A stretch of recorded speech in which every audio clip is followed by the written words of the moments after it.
fikih tentang beberapa permasalahan terkait dengan pendahuluan atau pengantar ilmu fikih ya. Nanti akan kita belajar tentang madaris al-fiqh, madrasah-madrasah fikih, artinya sumber-sumber atau tempat-tempat belajar ilmu fikih dan sebab-sebab munculnya. Ya, namun sebelumnya kita perlu review sedikit. Pekan lalu kita telah belajar tentang apa itu perbedaan syariah dan fikih ya, kemudian apa dan bagaimana perkembangan ilmu fikih. Baik, sekarang saya minta jawaban dari pertanyaan yang saya lontarkan kepada kalian. Apa beda syariah dan fikih? Siapa yang bisa jawab? Abang, apa bedanya syariah? Syariat yang mencakup seluruh hal yang dipelajari dalam agama Islam. Kalau fikih yang berkaitan dengan masalah praktek ibadah. Oke, barakallahu fiik. Insyaallah. Jazakallah khair ya. Baik, sekarang kita lihat pokok pembahasan hari ini tentang madarisu al-fiqh wa asbabu zuhuriya. Madrasah-madrasah fikih dan sebab munculnya madrasah fikih tersebut. Ya, itu madrasah ya. Madrasah kalian madrasah itu kan isim makan ya. Tempat belajar. Baik, saya tanya dulu, kalian sudah punya buku dan menerima buku panduan modul? Belum, Ustaz. Belum. Insya Allah akan dibagikan ya, di kantor sudah ada. Kemudian juga ada terjemahan ya. Jadi yang kalian punya baru ini ya, file dalam bahasa Arab ini, atau terjemahan sudah ada juga? Belum. Oke. Baik, insya Allah qariban ya. Dalam waktu dekat akan dibagikan insya Allah. Baik, madarisul fiqh. Ba'da wafatin Nabi sallallahu alaihi wasallam ijtahada sahabatu radhiyallahu anhum fi nashril ilmi. Setelah wafatnya Nabi sallallahu alaihi wasallam, para sahabat itu berijtihad. Apa berijtihad? Alia?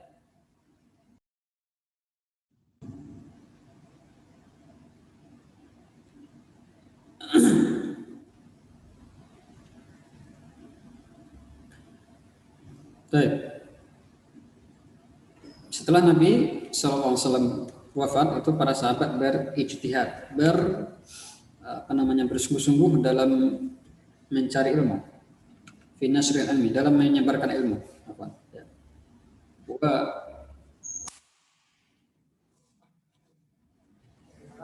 Wa tafqihin nas wa da'watihim. Para sahabat itu ijtihada, artinya bersemangat ya, berantusias dalam menyebarkan ilmu dan memberikan tafqih ya, faham ya, dari kata faqaha. Tafqih faqaha artinya memahamkan, mengajarkan, memberikan pengertian kepada manusia, kepada orang lain, kepada orang banyak, dan mendakwahkan dan berdakwah kepada mereka. Wa antasharu fi anha'il ardi, sehingga menyebarlah ilmu tersebut di seluruh penjuru dunia. Yuballighuna dinallahi ta'ala, mereka menyebarkan atau menyampaikan agama Allah Subhanahu wa taala. Fantashara al-ilmu fil amsar al-islamiyah. Kemudian menyebarlah ilmu di seluruh negeri-negeri Islam. Ya. Fakana lil ilmi hawadirun katsiratun. Fakana lil ilmi hawadirun katsiratun, dan adalah di dalam ilmu tersebut terdapat sesuatu yang banyak. Yanhalu minha al-muta'allimun. Artinya adalah terhadap ilmu tersebut banyak orang yang hadir dalam rangka yanhalu mempelajari. Kalau yang halu itu secara bahasa sih artinya meminum ya, menyerap. Intinya di situ adalah menyerap dan mempelajari ilmu ya dari kalangan para mutaklimun, para pelajar. Ya. Jadi di sini di paragraf ini dijelaskan bahwasanya setelah Nabi SAW wafat, itu para sahabatlah yang menyembat ilmu agama, ya, menyembat risalah agama, ya.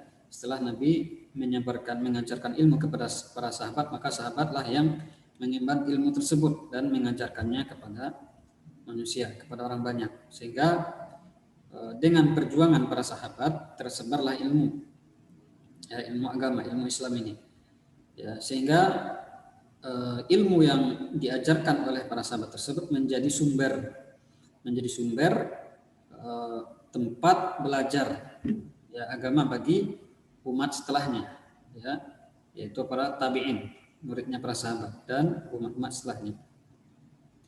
Nah, wa min ahammiha, dan yang paling terpenting dari tempat-tempat atau pusat-pusat pembelajaran Islam ketika itu adalah yang pertama Al-Madinatu An-Nabawiyah, ya, di kota Madinah. Silakan yang membaca, saya minta ya, jadi kalian baca, artinya ikut berkontribusi membaca ya, sebagai latihan. Tidak banyak ya, yang saya anggap bisa kalian baca dan mudah insyaallah. Kalau tafadhal Alia baca nomor 1 itu.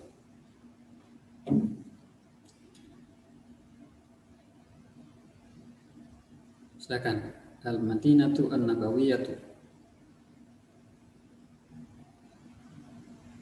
Halo?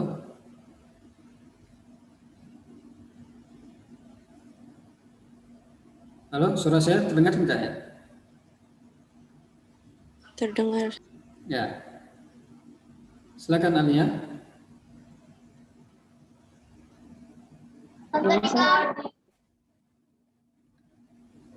Ya, bisa baca? Dari yang Al-Madinah ya, Ustaz. Ya, nomor 1 saja.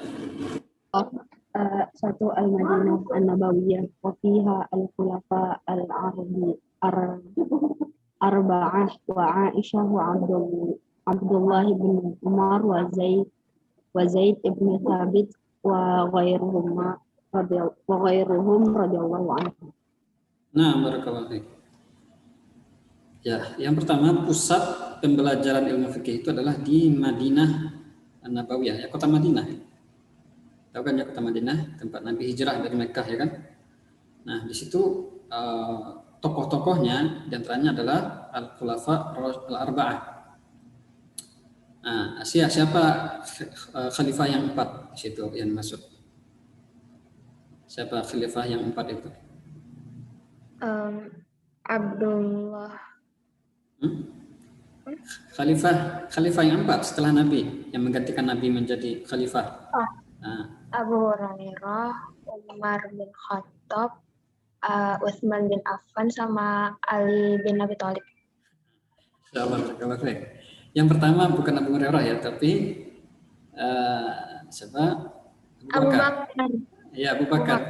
Nah, Abu Bakar bukan Abu Hurairah ya. Abu Bakar, yang kedua Umar, yang ketiga Ali, yang ketiga Utsman, yang keempat Ali, ya. Itu namanya Khulafa Ar-Rasyidin. Ya, ingat lagi pelajaran sirahnya dengan Ustaz Faris ya. Baik. Nah, di Madinah itu ternyata 4 khalifah itu yang menonjol ya.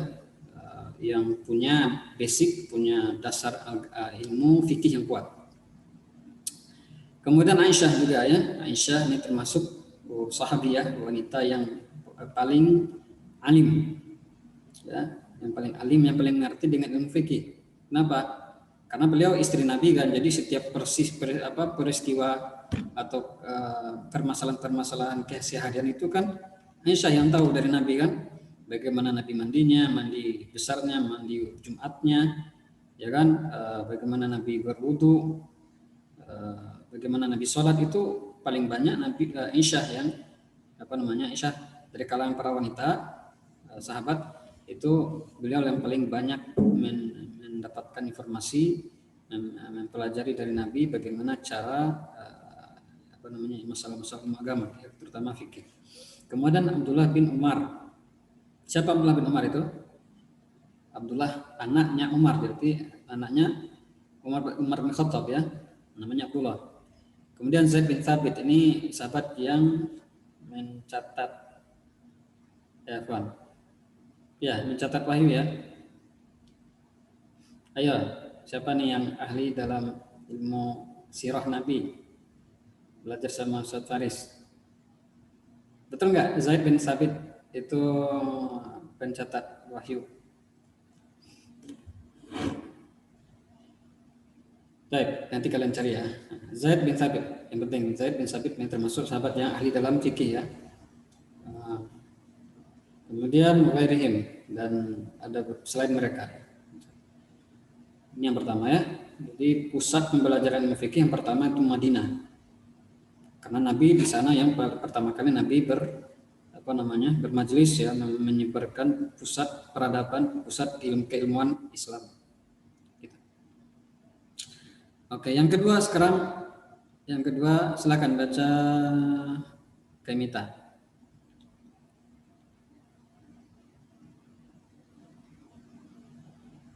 Ya.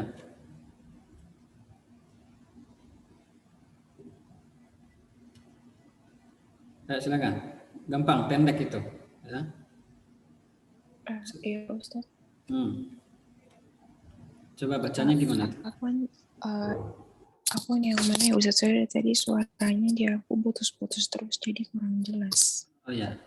Nomor 2.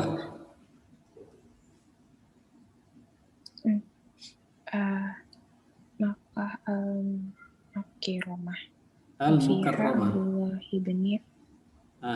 Al-Mukarramah wa fiha Abdullah bin Abbas. Nah, barakallahu fiik, jazakillah khair. Yang kedua, tempat pusat pembelajaran ilmu fikih itu adalah Makkatul Mukarramatu, Makkatul Al-Mukarramati. Makkah yang dimuliakan ya. Wa fiha, nah tokohnya di situ yang paling jago dalam ilmu fikih adalah Abdullah bin Abbas. Siapa Abdullah bin Abbas? Itu adalah sepupunya Nabi SAW ya. Abbas ini adalah beradik kakak dengan Abdullah, bapaknya Nabi Muhammad SAW. Jadi sepupunya Abdullah namanya. Nah, Abdullah bin Abbas itu termasuk rujukan dalam ilmu fikih di kota Makkah. Paham ya? Kemudian yang ketiga, silakan Nailah.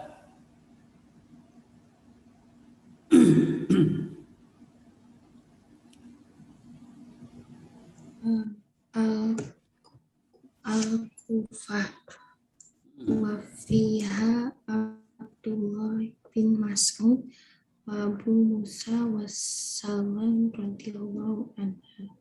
Thumma antaqalu ilaiha Ali.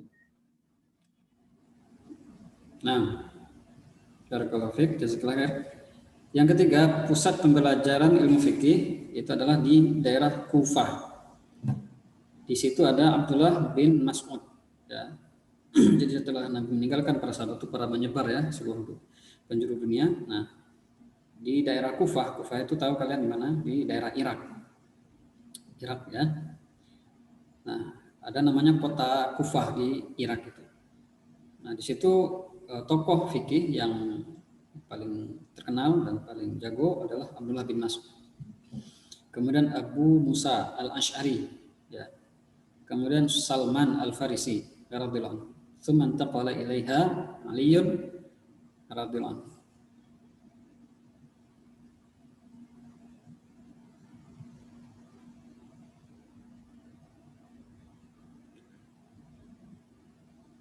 Kemudian, halo, jelas suara saya masih? Halo? Ya. Baik, di Kufah itu kemudian pindah ke sana Ali. Jadi awalnya Ali kan di Hijaz ya, di Makkah atau Madinah sebelumnya, kemudian pindah ke Kufah juga kan. Nah, di situ Ali juga termasuk yang ahli ya. Dari awal kan dari Madinah ya dari awalnya kan. dan ada tuntutan mungkin dari jadi khilafah, jadi khalifah di situ. Akhirnya Ali berangkat ke sana kan ya. Jadi di sana beliau juga menyebarkan ilmu fikih. Paham ya? Kufah. Kemudian Al-Basrah. Al-Basrah itu juga daerah Irak ya. Basrah. Daerah Irak, kota yang kedua dari Irak ya. Setelah yang pertama Kufah, yang kedua Basrah. Di situ ada sahabat Anas bin Malik dan Jabir bin Abdillah radhiyallahu anhu. Kemudian yang kelima, Asy-Syam. Silakan baca siapa berikutnya setelah ini. Naja ya. Silakan Naja. Yang Asyam ke, wa fiha Mu'ad wa Abu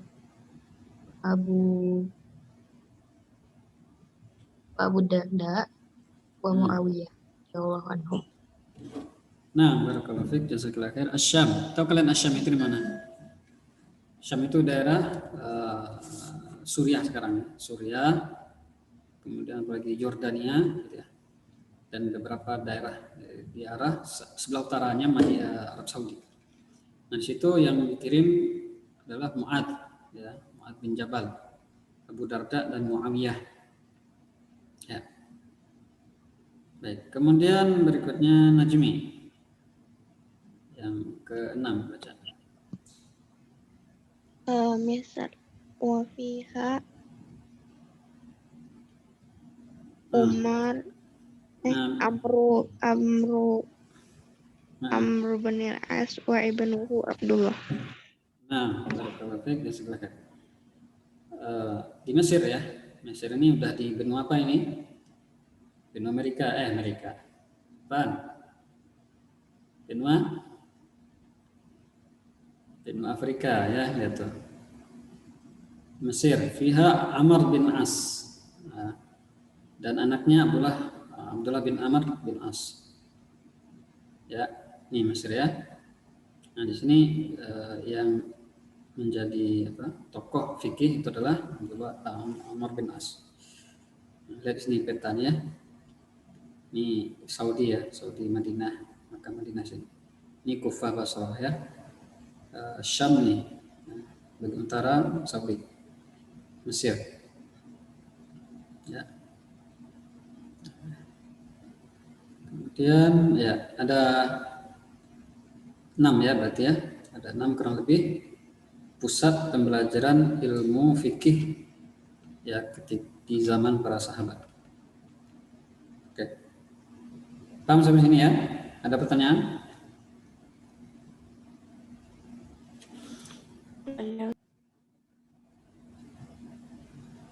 Ya, ada? Kalau nggak ada kita lanjut.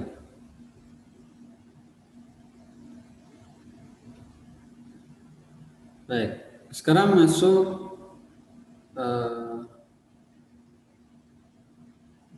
pembagian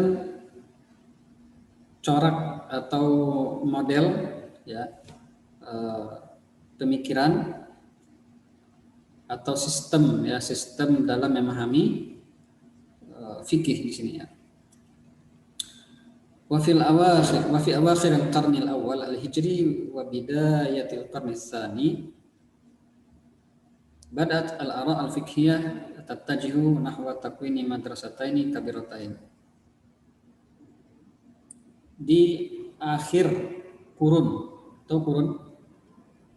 itu generasi ya, atau satu generasi itu berapa tahun ya? 100 tahun ya, satu generasi itu 100 tahun. Jadi di akhir awal tahun di akhir tahun generasi awal 100 tahun pertama ya, berarti 100 Hijriah lah kurang lebih ya, tahun 100 Hijriah itu kurang lebih, dan di awal kurun kedua berarti masuk tahun berapa, 200 ya, 200 Hijriah dan 201 dan seterusnya. Bad'at al-ara' al-fiqhiyah, muncul